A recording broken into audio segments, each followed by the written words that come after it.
Hi, we're Ridgefoot Gaming, and we have a few boxes to go through. Yes, 3 in total, I think. 5. 5? 5. 3 games. 3 games, 5 boxes. Fair enough. Yeah, all from the same manufacturer. They're all Kickstarters. Gamelyn Games, which is an American company, as far as I can remember. The games are... So we have Tiny Epic Galaxies and the expansion thereof, called Beyond the Black. That one. Tiny Epic Kingdoms and the expansion Heroes Cool. And Tiny Epic Quest. So that's the no plan. expansion for this yet. No, not yet, but that is a brand new game. Yeah. With some very cool mechanics in it, I think. Yeah. Cool, so where do you want to start? We'll start with the first game that they made. Which is Galaxies, I think? Yes. Cool. If not, feel free to correct us. Kind of winging us a little bit. Fine. Sweet. So we have Tiny Epic Galaxies, which is a card-based resource game. Yeah, card-based resource with a little bit of luck. Yes. Well, yeah, sure. So that, we'll cover the expansion in a second. Really impressed with the quality of the box. Awesomely thick card. Dice tray inside, which I've only just noticed. Kind of awesome. Yeah, they I think the whole design concept about all the games is it's a small box you can fit in your pocket and everything you need to play the game. Oh, at least in your bag, yeah. I've got pockets that big. Not everyone does, John. I do. Okay, fine. So, rulebook. I have tidied this up somewhat, but this is pretty much as it's going to come out of the box. There's no specific Kickstarter stretch goals or anything in here, from memory. Although it is the deluxe edition, so maybe there is. I'll have to check the Kickstarter. I think those are player cards and other things. Let's go check on that. So pilot cards, exploration cards, possibly something like that. So I'm assuming that's a central kind of that's play piece. Round count? And I think those are player cards. Yes, Because it's 5 players. Check it here. So 1 to 5 players, so you can play it solo if you want. 30 to 45 minutes and ages 14 up, which is all kind of cool. Tokens you can see, which we'll shortly get out, are resource tokens, ship tokens. So if we grab these out, which space we all have to say. Cool. And dice. I assume when we play the game these will become apparent. I'm not sure what they are offhand. That looks like possibly an economy thing, bank, money, maybe. Something. Energy, victory point, counter maybe. I'm sure they will book myself. Fill that down. He's a man, he's read the manuals. Empire tokens. Cool. Energy tokens. I got one right there. And culture tokens. Almost. So close. And these are ships. Oh. Really? Yes. Sugar. Cool, okay, fine. Ship meeples? Sheeples. Sheeples. No, not sheeples. Not sheeples. Anyway. We then have kind of the draw deck with your resources. So I think you'll draw these as you go through and carry the action out. 40 planet cards and 12 secret mission cards, which I'm assuming are the Yeah, other I ones. think So I've kept them those separate. those These look you very draw, much like planets. and I think you've got to meet the requirements to score the planet. Yep. Guess that. So those are all kind of decent quality. They feel pretty decent. Secret cards. These are kept secret. Judging by the script on them, you have to meet certain criteria to get the points at the end of the game. I'm assuming you can get more than one of these because there's a fair few. Or certainly that's a variant we can try. Bottom of the box then, we have clarification on planet actions. So this is obviously errata that they've included in the box, which is kind of cool. Yeah. So So having to seek it. Yes, you don't have to go looking for it. They've already put it straight on. So that's fine. Cool. So that is... I'm saying cool a lot. That's Tiny Epic Galaxies. We've then got the additional pack for it, the add-on expansion. So now I'm just going to get everything in the box. Unlike most people, James goes, "Oh, I'll just get everything." Well, if you're going to go big, or go home, right? Wondering how to finish that sentence. Very, very similar format. It just adds to the base game.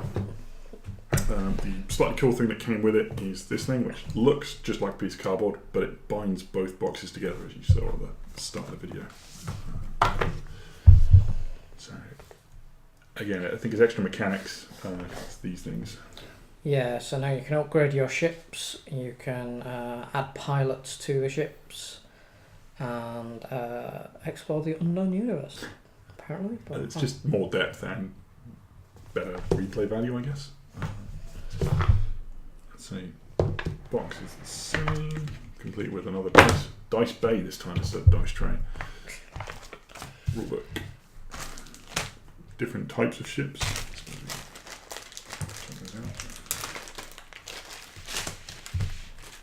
So I thought I got rid of all those.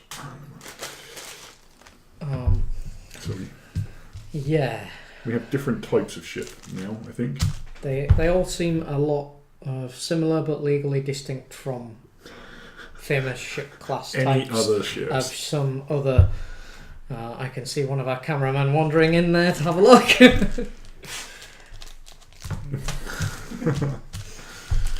So yes, we won't say that these look like any USS type clip ships. No way. This is, distinctive to this game only, right? Yeah. Totally. Rulebook. Different kind of cards. I think these are the kind of the exploration cards. So the theory being then obviously you pull these out as you go into an unknown space. Or at least that's how it works in my head. I really should read the rulebook. So those are more planet cards, I think. And more definitely secret. No, so those are secret mission cards. Those are planet cards. And we have somewhere in here.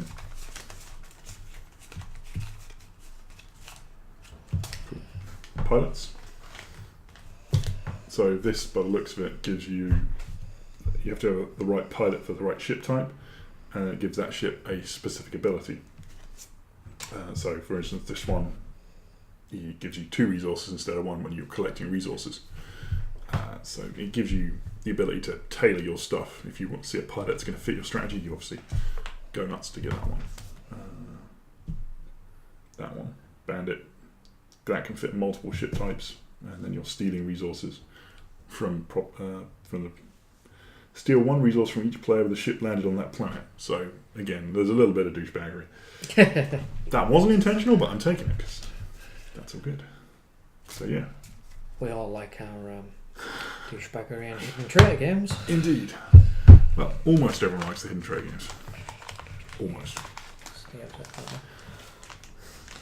So this, I don't know if it had it in the original game. It's actually a score counter. By the looks of it, yes. So I didn't see one in the original. No, I don't think it was. Just unboxed it. It had a round counter, but no, keeping track of your score. Yep. And the other new card is unexplored space. So you track what pieces of space you've explored. I'm guessing something like that. Yeah. Looks like it fits. And then also, I would guess if that's turned over like so, and again, we haven't read the rules. So as you go into unexplored space, you flip the counter, and that's you exploring that space. That kind of makes sense in the mechanic. Yeah. And does this I've not read it. Does this act independently of the original, or can you tie the components both together? Reading the side of this, it says expansion, not a standalone game. So you need the standalone game to play the expansion. Obviously, you've got a number of new pilot cards there. Yep. So I'm assuming you can use these in the other game as well as I would imagine so. back in reverse. And then the bottom of this box, you've got the Rogue Pilots, which is a variant to rules for solo play. Which is just in case you're playing or you want to test strategies, I guess. It's another way of doing so. Or you can't get the group to meet because everybody's at work on different days or doing things. Yes. So is life. Yeah. There is that. So I think this might have been a Kickstarter thing. I'll have to check it. But we've got drones and drone counters. So just reading the blurb, drones is a mini expansion. So we have the drones there. more pilots, and a factory card. We'll just skim read this. Drone has to be placed on a pilot you've already hired, and then you can do stuff with that drone, I think, by the looks of it. More detail to come on that when we eventually play the game and this particular mini expansion. Ooh, that's interesting. Each drone you have is worth 1 victory point and adds to the in-game point score. At the game's end, a drone doubles the amount of exploration badges on its pilot's badge. Each badge on a drone's pilot is worth 2 instead of 1 when deciding the end-of-game bonuses for exploration badges. Right. So, yeah, drones could be interesting. A way to change your strategy and scoring points. You have to go nuts for exploration, I think, by the looks of it. So, yeah, sure. So, that's that. Cool. And Cards.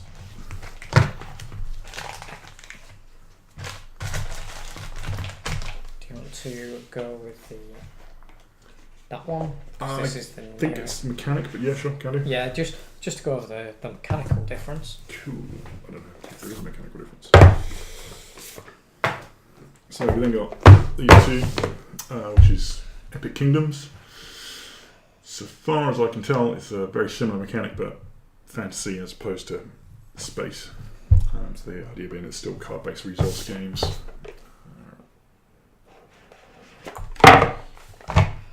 Rulebooks. Standees. Maybe it is a different mechanic. I take it all back. I really should read the rules. We appear to have some castle meeples, some resource meeples.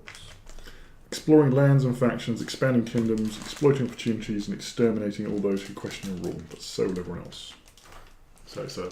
Some meeples. Meeples. Yeah, so this is more maybe resource management, building possibly. a kingdom sort of... you got some cardboard to punch it. And many tiles. Yes, so I think the majority of those there's player cards in there as well. So a completely different mechanic. I take it back. Sorry, Gamelyn, that was unintentional on my part. That's possibly the backs. They are factions. Yes. That is a tower card. That is an actions card. And these appear to be map-esque areas. Mm-hmm. Area law. With resources on Randria. Yeah. It looks a bit settlers in a tiny box. Yes. And with a possibly bit of more violence. Small world. Yeah, because you've got the factions and stuff. Yeah. So, bottom of the box you have Glorious Victories, which... So you can win, but you have a glorious victory reading through the bits and pieces, and I think this is... yes. So, beginner's luck. Winner's the only first-time player at the table. Friendly foe, win whilst in an alliance with every other player. These are glorious victories, because they are obviously less likely, I would assume. Except on the very first game you ever play on it, where anyone can get beginner's luck. No, because you're not the only first-time player. The only first-time player. I might skip the first game of that. Subtle, John, subtle. So, yeah, we again have it's not labelled, but a dice tray on the top. Covers that. Get this back in the box then. Thanks. Assisted. The expansion then, new factions, new mechanics, and again a way of playing solo. You need the base game to use the expansion. It gives you more stuff for that game. Crack on and open out just so you can see what's in there. So, lid, rulebook. Exploration tokens. Bunch more meeples. Hero meeples and crowns. Hero level tokens. Yep. Cards which dictate what your heroes are. So samurai, monk, ranger, with a bunch of abilities on there about offering peace and such like. Yep. So it's more depth and stuff. There's a new resource. There's silver now. Okay. More people and map tiles. They look very similar, still good quality. And on the bottom of the box, more glorious victories. Yay. Seems to be a lot of replay value in it though. Yes, I think you'd have to go a long way to get all. Exhaust it, yeah. So we're just kind of ripping through these. I'm not doing any disservice to the game. These look and feel really good. The boxes feel quite solid actually. Again, as you say, the premise being you just pick it up and go. Stick it in your pocket. Yep. So for the last one, this definitely has some new elements in it. So new content! We have Tiny Epic Quest. Again, arrived about the same time. And again, has a dice grotto. With actually a dice counter reference thing. Yeah. Which is quite cool. Good rulebook. Quite short. There is a solo variant included. Okay, so you haven't got to get the add-on if there is one. That's good. Now, having been made aware, I'll part that aside for a minute. So, in the same way that in the other games we had some map area tiles, this is primarily map area tiles. These all have a flip side. Yep. Some of them have castles on, which denote your player's starting location. Mm-hmm. There is a score tracker. There's a magic tracker. And then, turn around for people to be able to see. And then you've got player cards. Cool. Now, each of these player cards have different things you can go through. So you start at these numbers at the top are both your health and your player level. Yep. Your health can go up or down during it. Your power level, which is what you use to know what spells you can get. And you have a number of quests for legendary weapons. Okay. Now, this being a Tiny Epic game, it has meeples. This is where stuff gets funky, right? Yeah. So, for the meeples, they have introduced this time. I'm even going to opening a bag. I'm so impressed by this. These are not your ordinary meeples. These are not your ordinary meeples. So, let me pass you a yellow meeple. Oh, a red one. Alright, a red meeple. I'll take a green one. So you'll notice the meeples have holes in. Now, and they're made of plastic. Can't see that on the camera. There's no way. Holes. So these holes are for, because these are now their new type of meeple. They're called item meeples. Yes. With a shared M, I believe, as well. Where you get to stick items in as you collect weapons. Staffs, there's bows. Fine. Yeah. Barbarian Meeple is ready to go. Barbarian Meeple is ready to go. Fine. I have a sword, I have a shield. I could be a paladin, I guess. Either way. Ranger Wizard Meeple. Ranger Wizard Meeple.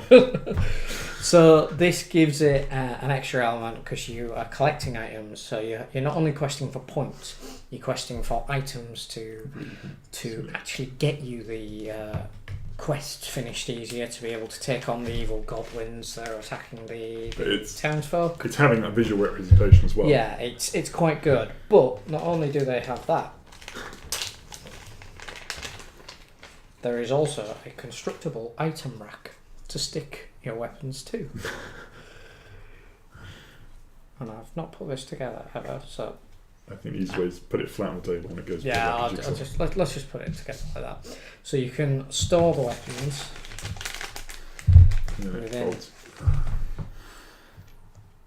within an item rack. So I was quite impressed by that, and that's one of the main reasons I bought this on Kickstarter. I like the idea that finally meeples will have a personality. They'll have armaments. Yes. There'll be people that you can Indeed, roleplay you'll with. actually want to not lose them. Yeah, it'll be that ranger that got you through those 7 epic quests. And then died horribly And then to a mushroom or died something. thanks to the barbarian running away. So yeah, I think that's a really good thing, and I hope more companies sort of... It's just a twist on the normal, isn't it? Yeah, it's a twist on normal. I mean, they are made out of plastic, which is a little weird when you're holding a maple. Mhm. But, I can understand why. Wood'll shrink. Way more durable, I would imagine.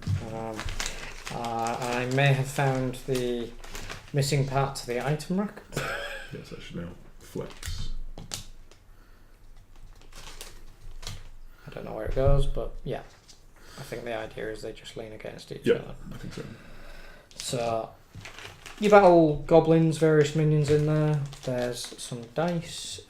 Now, Custom D6. it's custom D6 for symbols. The inside of the dice rolling grotto has all the dice symbols along it, so you can see what they Quick mean. reference. For quick reference, you have health track tokens, first player tokens, some resource tokens. Taking advice from our camera crew is fine. Ignore that. Moving on swiftly. Health track tokens. Yes, lots and lots of tokens. But again, similar vein, but these are actually made of wood, so something you're used to. Cardboard tokens for enemies, and Bits and pieces. whatever these Max. max health and max power. That was a Kickstarter bit there, I think, isn't it? Yep. Cool. Now the main concept, the way you get points is by using That's your player card, cards. isn't it? So these are the quests. So you have quests. Essentially, they're in picture form and in text form that explain what you have to do. So with that one, have 2 of your heroes on opposite coasts in the same row or column. Then you complete the quest. That gives you 3 power. Yep.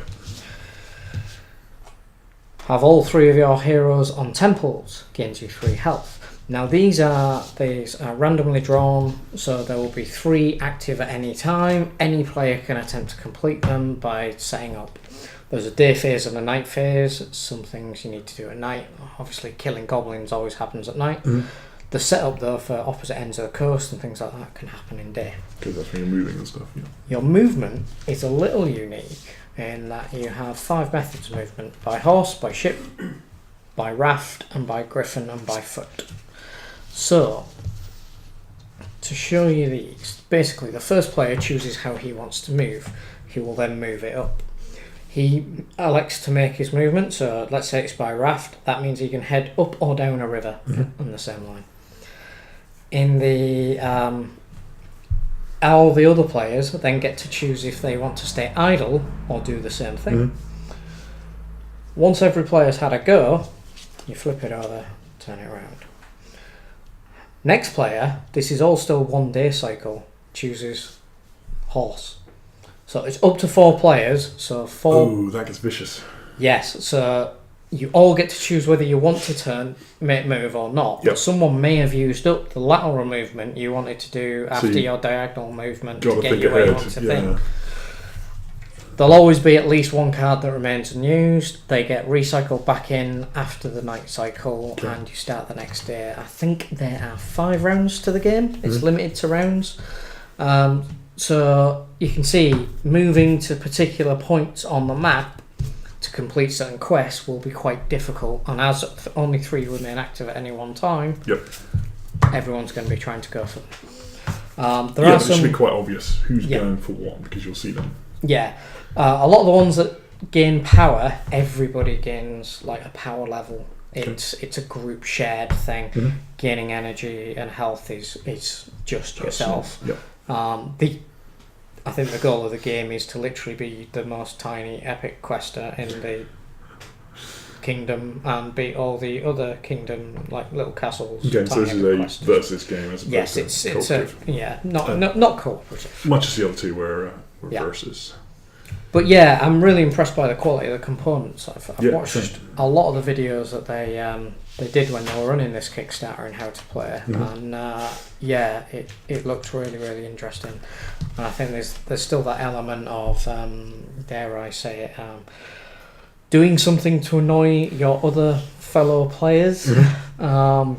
That prevents them from getting what they're after, and trying to keep track of where people are and what quests they might be going for, and whether you can block and or do it yourself. Disrupt, should we say? Disrupt, yeah.